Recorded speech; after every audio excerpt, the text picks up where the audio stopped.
Seemed like we were going to have to wait a little bit longer for the archaeology to draw fruit. But while we were waiting, there was one thing that still puzzled me. Why did the Vikings come to Maldon in the first place? In order to answer this question, it was going to be necessary to return to the original theme of the Vikings' first motivations for launching their raids. Perhaps by analysing these again, we might find out more about the decision which brought them to Maldon in 991 and to the battle with Brythnoth. Right from these earliest raids, the Vikings had made it clear that they understood where the real money was in Anglo-Saxon Britain. And it was in the churches and the monasteries, which for the time were fabulously wealthy, because it was here that the relics of the day were stored. Now, the Vikings certainly didn't have any interest in these relics from a spiritual point of view. The bones of saints were of no interest to these pagan pirates. But what they did want was the gold and silver reliquaries in which these bones were often stored. And they would hack these into small pieces and carry them back with them to Scandinavia.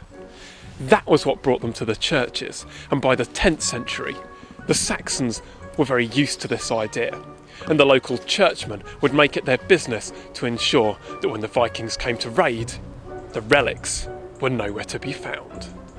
Towards the end of the 10th century, the relics from coastal areas of England most likely to be raided by the Vikings were moved to safer, more inland monasteries and abbeys. And those from around here in East Anglia were brought to a new abbey which was founded in 972 at Thorney. Well, there are no relics here today. Indeed, the abbey which stands at Thorney now was actually built in the 17th century on the grounds where the original abbey stood. But there can be no doubt that in 991, the abbey which stood here was one of the richest treasure troves in the country.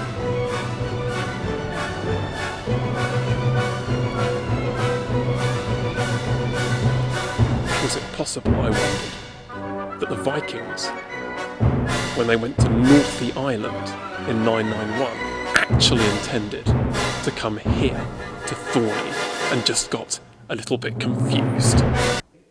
It's possible.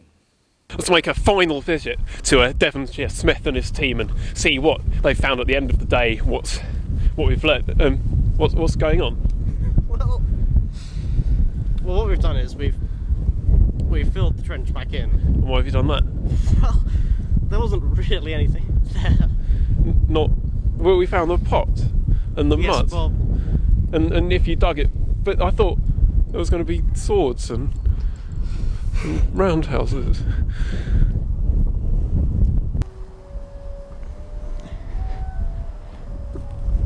Royston, are you coming?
feet.